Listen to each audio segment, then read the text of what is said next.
Hello, everybody. This is Carol Muleta.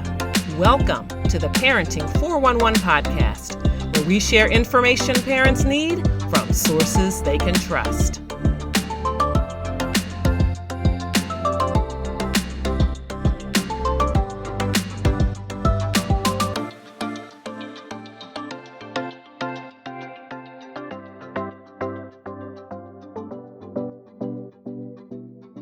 Hello there, listeners. This is Carol Muleta, your host of the Parenting 411 podcast.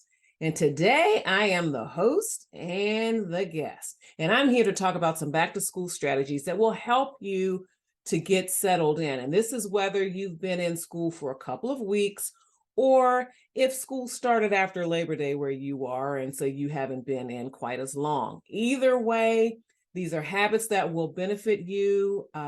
If you've kind of gotten off on the wrong foot, which I hope isn't true, but if so, then you still have time to course correct. You can kind of shake things up a little bit and get going and get off on the right foot. That's what I'm here for. And so I'm going to share some insights and practical tips to help your child navigate the upcoming academic adventure with confidence.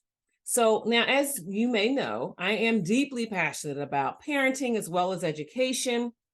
And I've had the privilege of being recognized as the 2019 District of Columbia Mother of the Year, named by the American Mothers Incorporated. I'm a 6-time best-selling author, and my latest book was even recognized at the 2022 International Book Awards. And that was a book about parenting in the pandemic. And it had so many tips and so many insights for really parenting beyond the pandemic and just how you can confront crisis and ride through it successfully with your family. So I hope you'll check that out. So my mission has always been to empower parents to find joy in the parenting journey. And today we're going to do just that as we explore a range of topics crucial for preparing for the school year. Now, today's episode is not just about packing lunch boxes and sharpening pencils. It's really about fostering healthy routines, supporting emotional well-being, and maintaining that all-important work-life balance for you, the parent. So we're going to touch on everything from organizing your home and managing technology to building strong teacher-parent relationships and equipping your child with the tools to handle the challenges that they might face this school year. Plus, we're going to explore the art of self-care for parents because we know that you deserve a bit of me time. So whether you're a parent gearing up for the first day of kindergarten or preparing your high schooler for the next chapter, this episode is your comprehensive guide to making the back-to-school transition a breeze. So without further delay, let's dive into empowering back to school with essential advice for parents with your host and guest, yours truly, Carol Muleta. So why don't we dive into establishing routines? So it's a good idea, especially for little ones, to create a routine chart. And I believe you should involve them in it because it's something that they'll be invested in. And I know that when my sons were younger, we created routine charts both for the morning and the evening, and they really enjoyed it. And usually, certainly I probably could have found something on the internet to help with that, but this was good because I was able to use familiar graphics and pictures that they liked. And so that made the routine more fun for them. So let me show you one that I created. This was for their morning routine. And as you can see, it has a car theme. So in the morning, it's like start your engines. And so it's like wake up, wash up, brush your teeth, get dressed. And so they had little cars here. As you can see, this is a car. And one of the cars, this car belonged to one of my sons. And he would just move it. He could move it down to each level. After he accomplished a task, he could move it down. And that gives your children a sense of accomplishment, that they're moving right along with what they need to do. And also, it created less conflict in the morning because when it was time, when they were kind of dawdling, not getting things done, all I had to do was point to the chart. I didn't have to get angry. I could just always ask them, where are you? What have you gotten done? Where are you on your chart? And so that can be great. And then for older children, obviously, you might not use pictures and things like that, but it can be good to get them in the habit of creating routine and maybe writing it down if need be, maybe creating some kind of a chart, so that they just know that they're on track for what they need to do both in the morning as well as the evening. And so it's important to set a consistent wake up time as well as a bedtime so that, again, this creates less arguments, right? If you're consistent and you uphold the bedtimes, then there's less argument. They might not always be happy about going to bed on time, but they know that it's an established rule. It's not random. You just didn't come up with it because of the way you were feeling that particular day. It's just the way it is. And so it really is a good habit to get into. And the same thing with getting up in the morning. And so, like I said, sit down with your child and work out these routines. Also create an afternoon routine, meaning when they get home from school, how are they going to approach the homework? Like, are they going to want to go outside and play for a few minutes and then sit down to work? Are they going to want to eat a snack first?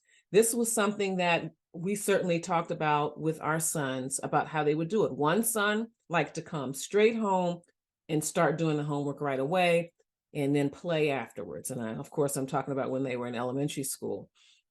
Another son liked to get started.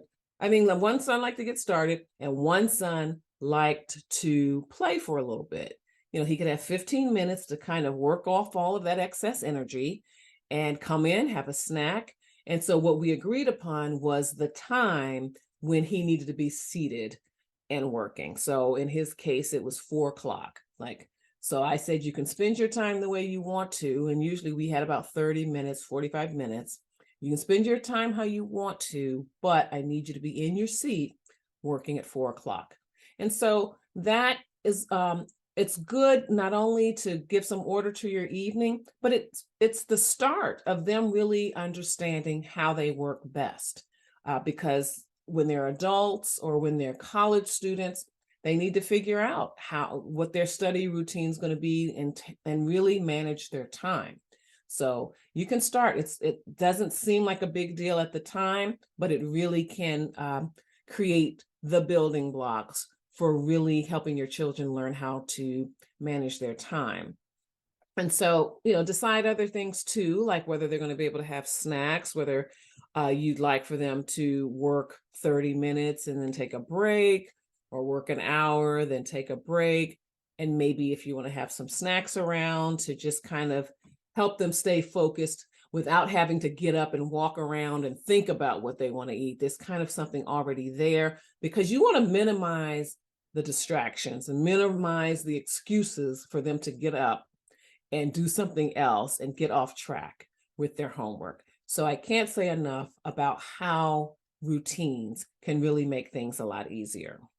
Now, also, I want you to think about now emotional preparation, like getting them in the right mindset and heart set for school.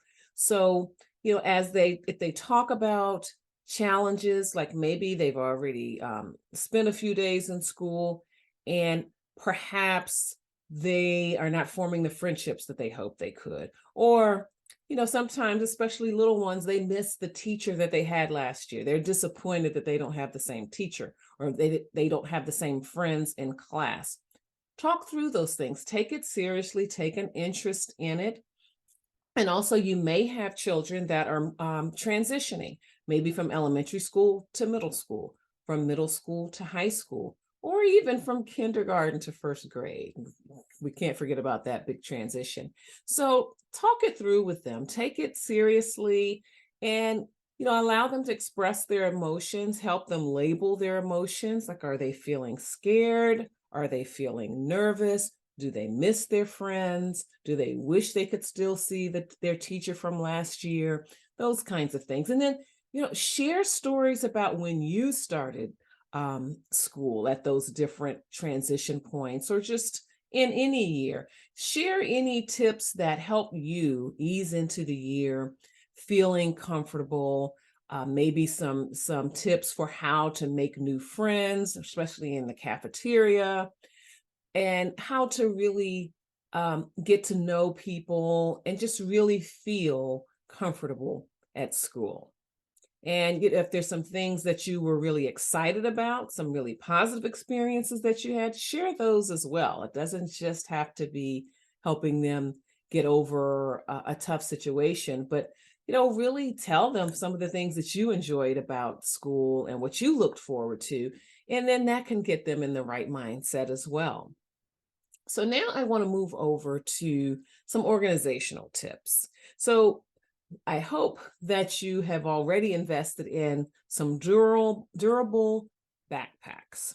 That's going to be important. You want something that's going to last them at least through the year, but familiarize them with the compartments and how they can use them. And be sure to label their school supplies, because particularly in the younger grades, sometimes the materials kind of get bunched together in one place. And so you want them to be able to identify their notebooks and their pencil cases and things like that. And it's a good idea to label as well. Like for middle schoolers and high schoolers, you might label the notebooks by subject so that they're not scrambling, trying to get things out of their backpack, or when they go to their lockers between classes, they can just grab the notebook. They don't have to memorize what color. The blue notebook is for history, the green notebook is for English or whatever, but having labels just makes it easier. They can grab the notebooks they need or the resources they need and go. Another thing is that you can do color coding, or you can use some digital tools, especially for the older children, for keeping up with their assignments. I think that for younger grades, it really is good to have an assignment book just to get them in the habit of writing down their assignments and keeping up with them, and making note of important due dates, as well as maybe any extracurricular activities that are going to be coming up. Get them accustomed to keeping a calendar and really keeping track of their commitments. Again, that's another foundational skill that's going to serve them so well later on as they progress through school, but also through life. We'll be right back after this.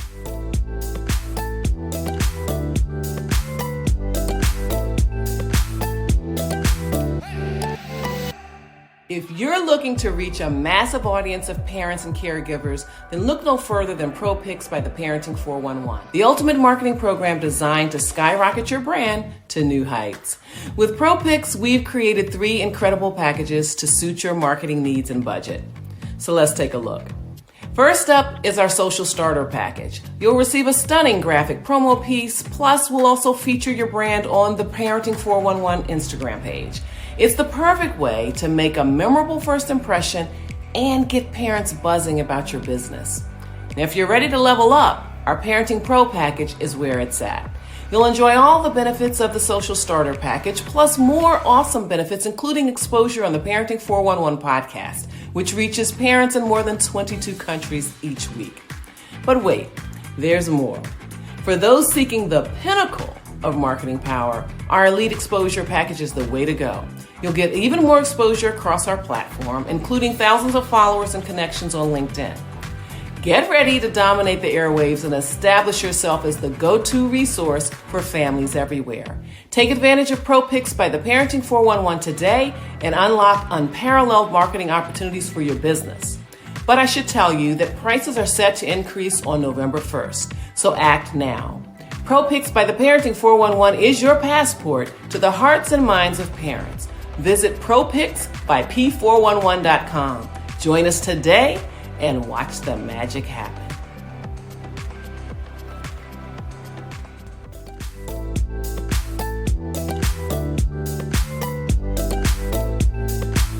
And we're back with the Parenting 411. Now, we cannot forget about lifestyle choices like the foods they eat, the nutrition. You want to make sure that their brains and their bodies have all the fuel they need so that they can take full advantage of the educational experience when they're at school, so that they're ready, their minds are ready to absorb the knowledge that the teachers are trying to convey to them, but also that they can be active during recess or between classes when they have some downtime, just so they can be active with their friends and participate. And perhaps if they are involved in the extracurricular activities, they can do that. We'll talk about that a little bit later. But you want them to just soak up the experience. I mean, that's what school is all about. It's really where a lot of learning takes place, and not just academic and not just academic, but social, emotional, and with their bodies receiving proper nutrition, they will be ready for that. Now, I want to share with you a plate that I purchased from Amazon. And this can really help our young ones to understand what they need, what their portion sizes should be. And so you see fruits, vegetables, grains, and you also see myplate.gov. And that's another place where you can go to get ideas and to also walk through with your children, to talk with them about healthy eating habits, and so that they know how much to eat and understand the dangers, the health challenges that can arise when they overeat. So I would definitely share that with them. This is a great resource. This particular plate is for elementary school through teens, and they have different sizes. myplate.gov has different sizes. Amazon has different sizes, depending on the age of the children.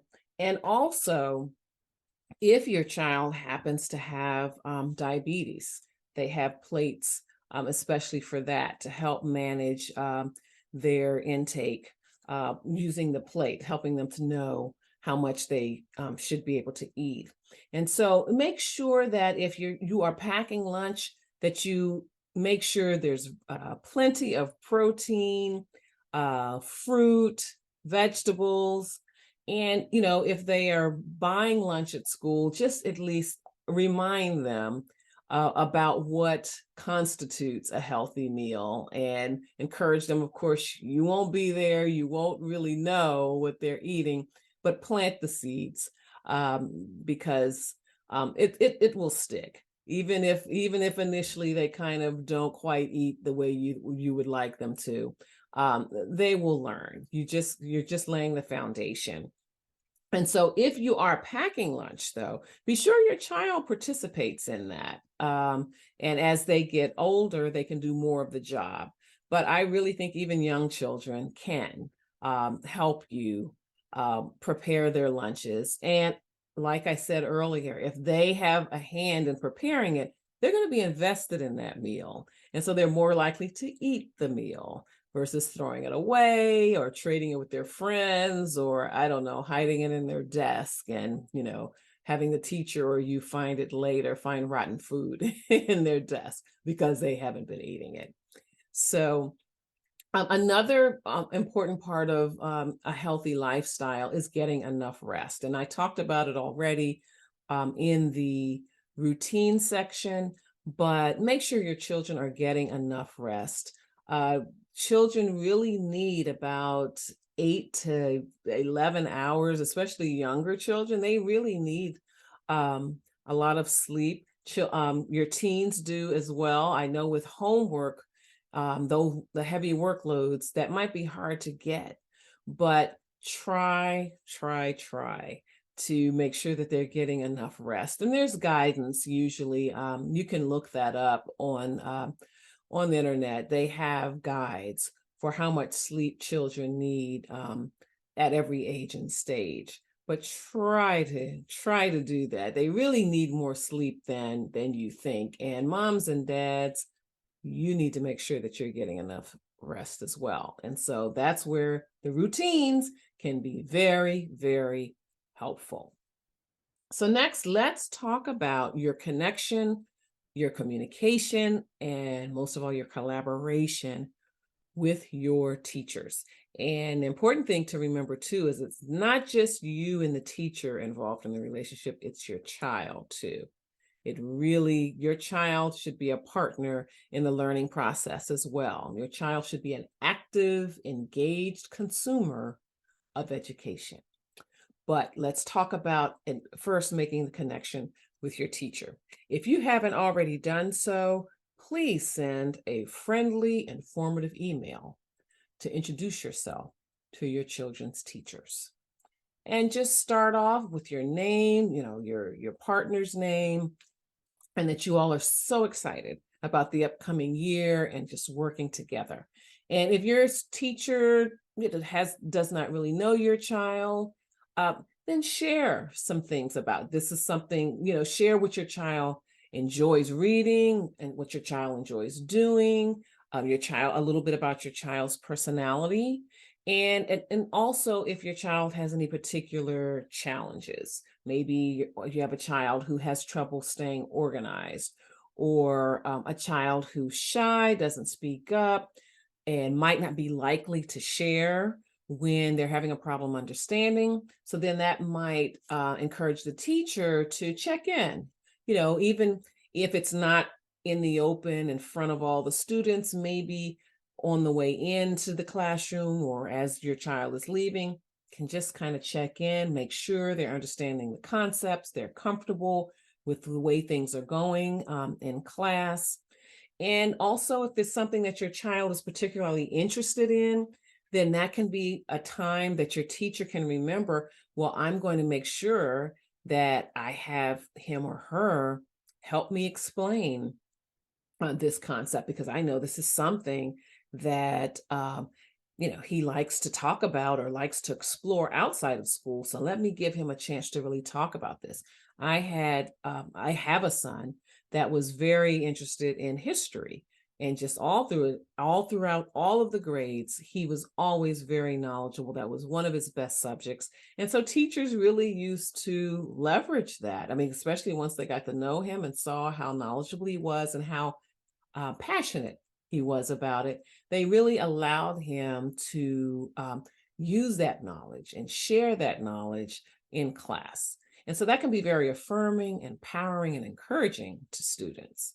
So by all means, tell your teacher a little bit about your child so that they know the person that's sitting across from them, because a teacher might have 26 students in the class, and that's a lot to keep up with. So any little tidbits, anything that you can share will help make their job a little bit easier.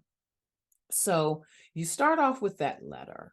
It helps to establish the partnership. It also lets them know you are interested, engaged, and invested in your child's education. And again, that can make the difference. It's not to give your child a competitive edge per se, but if they see your child seems to be slacking off, not turning in assignments and things like that, the fact that you took time to get to know that teacher, introduce yourself, and let them know that you are more than willing to help out, reinforce anything at home that you need to, they'll remember that, and they'll take a moment to reach out and contact you if there's something that you need to know, because they're going to remember you. And I think everyone should do that. And I know teachers, they care about all of their children, but they're also human. So any of these little cliff notes that they can get can help them to take care of their students. Another thing is, be sure to attend back to school night. And if for some reason, I know sometimes work schedules might get in the way and you just can't get there, or your partner can't get there, by all means, send a note, apologize, or let them know in advance, I'm not going to be able to be there. But if there's anything that you can send home with my child, I definitely want to know about it. This just couldn't be helped. I couldn't be there. But if at all possible, I really recommend you be there. Why? Because again, they will be able to put a name to the face and really remember that this is a parent that's engaged, interested, and invested in their child's education. And if there's anything that I need to share with them to make that easier, I'm going to do that.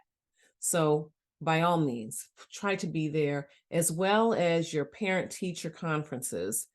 Please attend those regularly and come prepared. Come with questions, come with concerns, come with good news.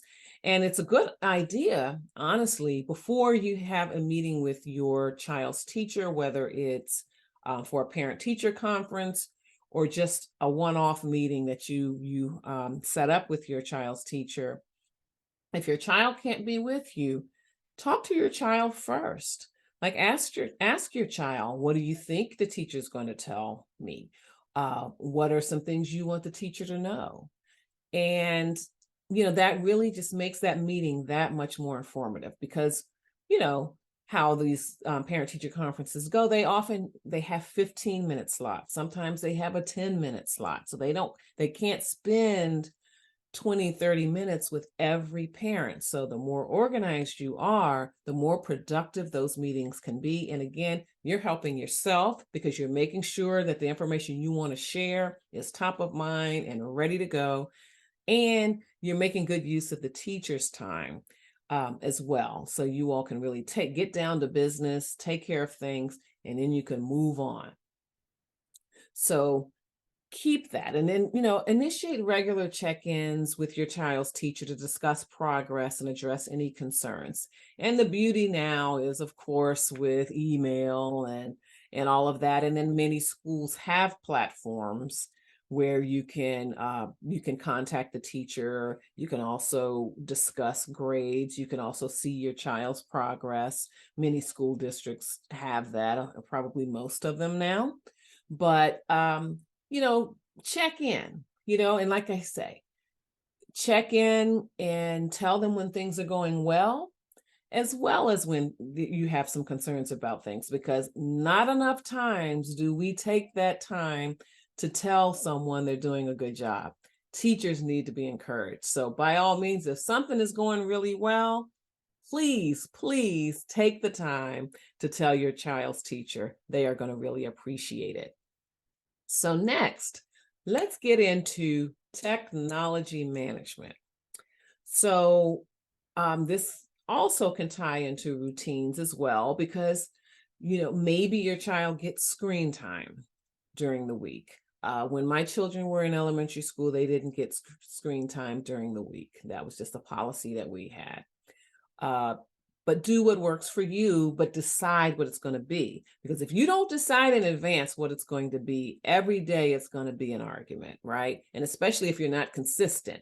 So on Monday, you felt like, hey, why not go ahead and look at TV, or go ahead and use your screen. And then you turn around on Tuesday and say, no, you can't do it. That's just a recipe for conflict. So get clear on that, talk with your child about it, and set up some ground rules, like how much time can they spend, what time frame can they spend using devices, what can they do on the devices. And I think it would be a great idea to actually have a written agreement, especially now because there's so much out there to distract them, and so many more devices than when my children were younger. They're in their early 20s now.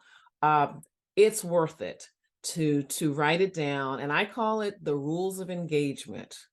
So how are we going to manage technology in our family? I even teach a class about that called Parenting in the Digital Age, Managing Technology in the Family.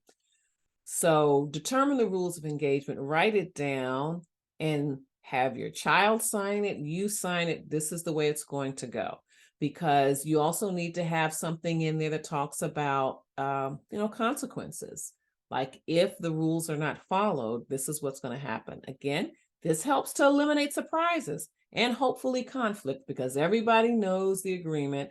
And if they decide to go out of bounds, then your children know, they understand the choice that they're making and that the consequences that may result. Another policy that you should establish is whether your children are able to use their devices in their bedroom.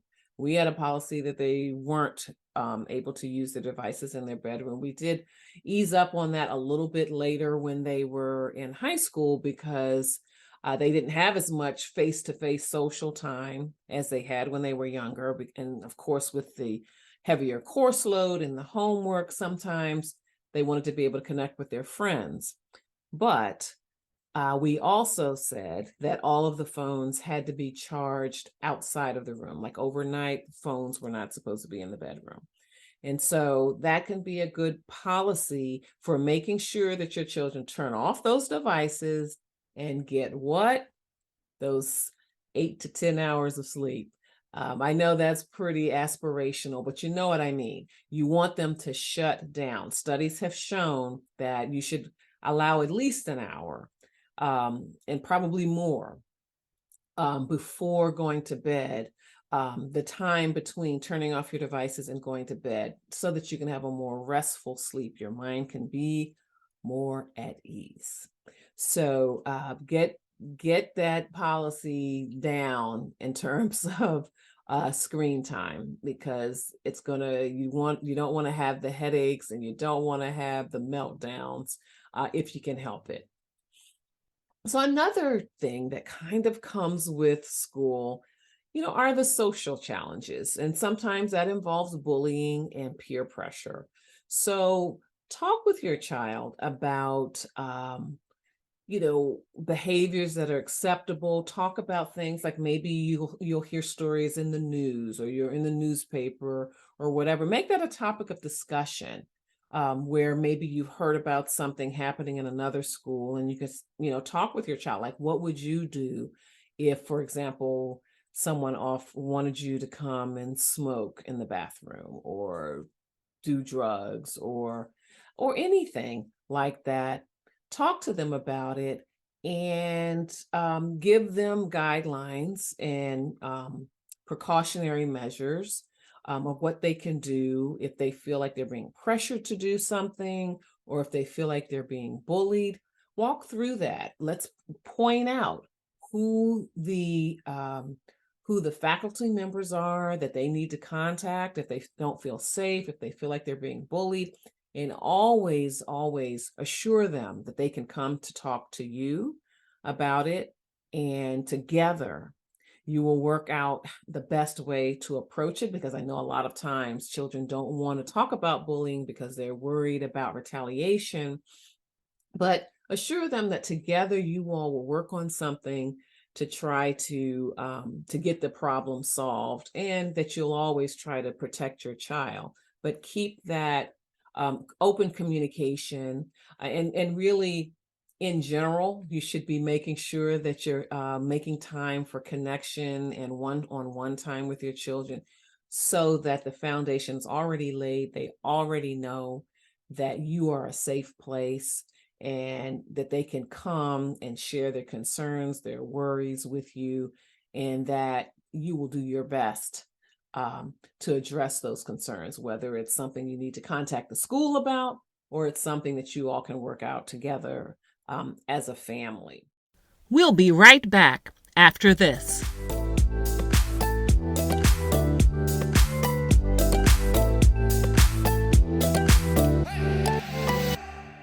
Are you a parent looking to unlock your potential in raising confident, capable, and courageous children? Well, look no further. Join us at the upcoming Parent and Purpose Summit Back to School Edition, where parenting experts from around the world will come together to share their wisdom and insights. I'm Carol Muleta, founder of the Parenting 411. This summit is your opportunity to gain essential skills and tools to become the parent you've always aspired to be. Over 5 incredible days, we'll dive deep into topics like positive discipline, effective communication, mental health, self-care, school readiness, and more.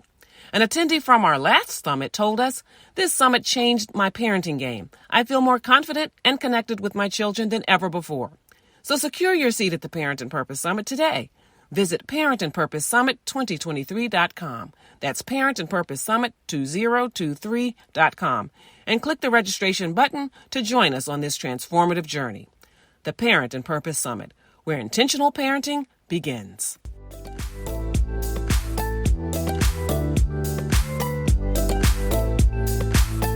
And we're back with the Parenting 411.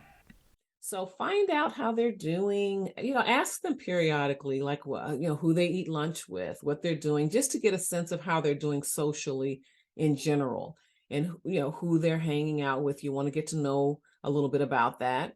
And, when it's possible, maybe find some time for those friends to come over to your house so that you can really get to know them.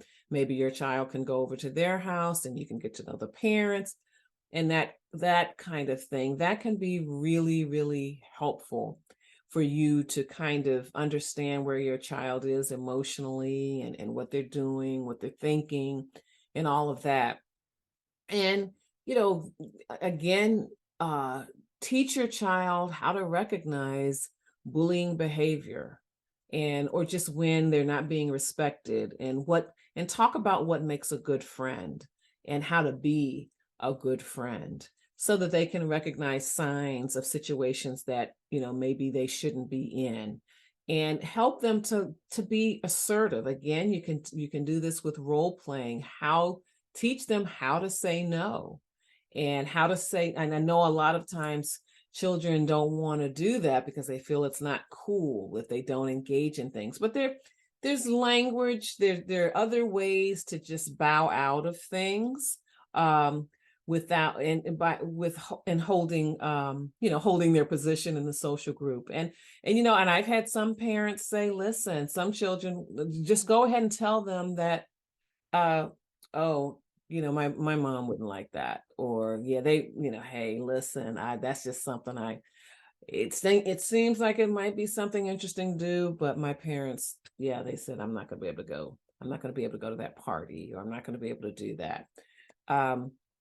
But there are plenty of ways. There's language that they can use to help them to bow out of situations that they know they shouldn't be in. And you all can practice that, and they can just get comfortable standing tall with a straight face, being able to say no in so many words, or no exactly in that specific word, that they're not going to participate in an activity that's not appropriate, or they're not going to do or say something that their friends want them to do that would harm someone, but help them to learn how to stand up for themselves.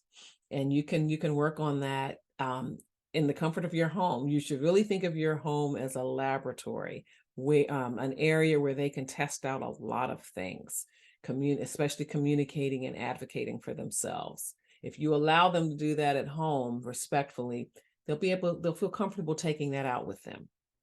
So next, let's talk about extracurricular activities.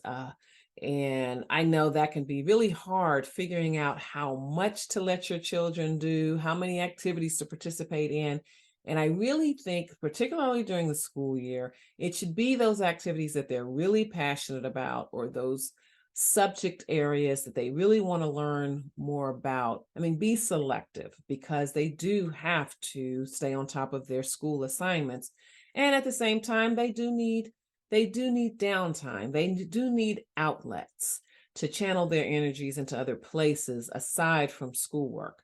So be selective about the activity. Be realistic about the time it's going to take, particularly if it's a team sport or musical instrument, because there's going to be performances, or there're going to be games, there's going to be practice. And so factor all of that in, figure how it all works out, along with family activities too. You certainly should make sure that you're building in family time, family fun activities, and just downtime to breathe and to get rest. And so, but it certainly is a very good idea to have them involved in extracurricular activities, because I think they need those outlets. I just believe that you should prioritize those activities based on your child's genuine interest and talents, because Of course, during the summer, they can expand a little bit more, explore a little bit more,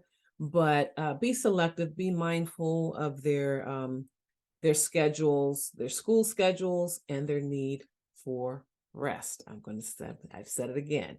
You've got to make sure they're getting proper rest. Now, finally, I want to talk a bit about self-care for parents.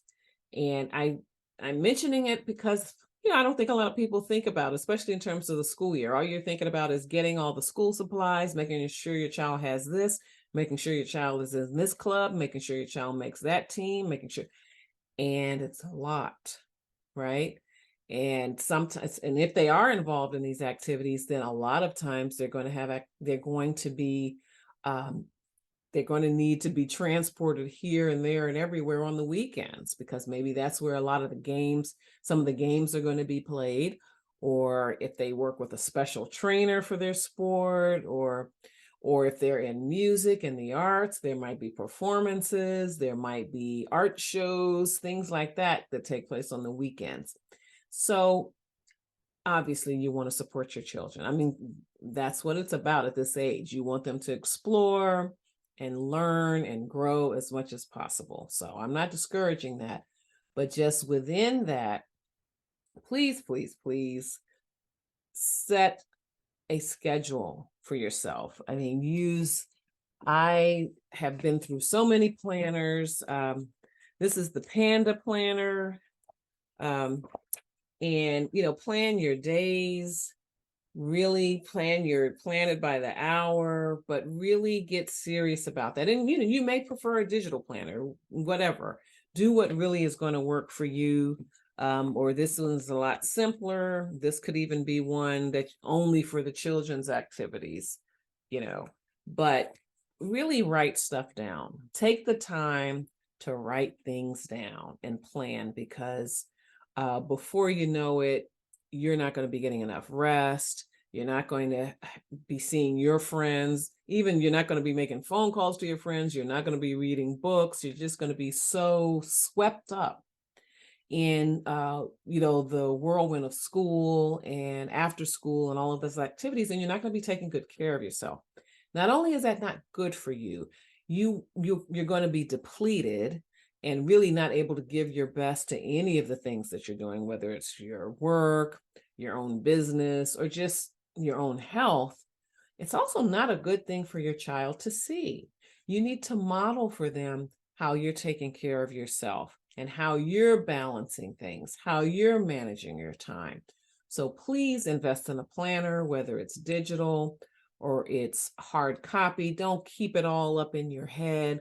Write it down. Don't stress yourself that way. Don't stretch yourself that way. And by all means, when you have that planner, make sure you're building in self-care and personal time for yourself, and also family time, because your family relationship, engaging in that and connecting with your family, your children and your spouse or your partner, that's also self-care for the soul. So make sure you're building time in for that too. And please, connect with other parents, for support and advice, and, shared experiences, like when your children are on the same sports team and all of that. Get to know the other parents, and maybe you all can help each other out. Also, you can get ideas, like one parent may have a really good idea for how she sets up the routine in the evening, and maybe that's something you could learn from, and vice versa. But again, that socialization with other parents that you're going to be spending a number of years with, as long as your child is on this particular sports team, or as long as your child is in middle school, you're going to kind of see the same sets of parents. So get to know them, because that socialization is also self-care for the soul, because you need that. And, a lot of times parents feel like they don't get enough of that when they have children. They don't have enough adult interaction. Because they have so many activities with their children, not only are they not really speaking to and not spending as much time with their own friends, but they just don't get enough adult conversation and adult engagement. Well, you can get it at the games or at the events, or maybe you can plan some outings with your child and their child, and you all go out together and spend some time together like that. That's another way to take care of yourself, give you the socialization you need. That's a form of self-care. But whatever you do, make sure that you build in time to recharge and pursue your own interest and rest. That is really important because we're only at the beginning of this thing. We're at the beginning of the school year. You've got a good ways to go. So you want to preserve yourself, conserve your energy. You want to be able to make it for the long haul. So I hope that these tips have really helped you. And if you'd like to continue this conversation or explore other parenting topics, by all means, follow me at the Parenting 411 on Facebook, Instagram, and YouTube. And if you would like to see the video of this conversation, by all means, head on over to my YouTube channel, the Parenting 411. And you can also see the examples that I showed because I talked about them. But if you're not watching the video, you might not get the examples that I showed. For example, the routine chart, the planner. And one thing I did forget to show you, and I'm just going to go ahead and do it, even though we kind of wrapped up. But this is regarding organization, particularly for homework. Make sure that you establish an area of your home where your child can do their homework. And pretty much, to the extent you can, allow it to be the same place every day. And commit to being quiet during that time when they're working. At the same time, try to be nearby and accessible should they have any questions. And whatever study area that you set up, make sure it's stocked with all the pencils and the paper, the resources, the dictionary, the thesaurus, the sticky notes, the rulers, the protractors, the compasses, all of the things that your child might be using. Because as I said earlier, you want to minimize the number of times they have to get up and go get something. And so if you are not able to just have a desk or have a table that's dedicated specifically for homework, like maybe you have an area that doubles as the kitchen table or other things, then you can also have resource boxes. And like this is an example of a box that I had for one of my sons, and it had in it pencils, erasers. When they were younger, it had money, fake money that they were using when they were learning how to count money. It had glue sticks, the compass, when they were older. There's a protractor in here, all of these things that they might be using from time to time. But the beauty of it is that if your child does not do their homework at the same place every night, or they like to move, or sometimes with your younger children, they might want to do their homework. They might want to lay on the floor and work on their homework. Then this box can just go with them wherever they like to go in the house. And then it just keeps everything organized in the box. And they can take the box with them wherever they want to go in the house. So that was something else that I did want to share. So again, I really hope this was helpful for you. Let's keep the conversation going. Come on over to Instagram and Facebook and YouTube, and we can keep it going. And by all means, drop a DM or drop a comment if there's a topic that, whether it's about back to school or anything that you're concerned about as a parent, list it there for me, and we can have a conversation about it. We can have a podcast episode about it. We can have a Facebook Live, an Instagram Live, and I'll talk about it because I am committed to delivering information parents need from sources they can trust. That's what the Parenting 411 is all about. So thank you so much for tuning in today. As always, follow me at the Parenting 411 on Facebook, Instagram, and YouTube. And remember that it is never too late to be the parent you want to be.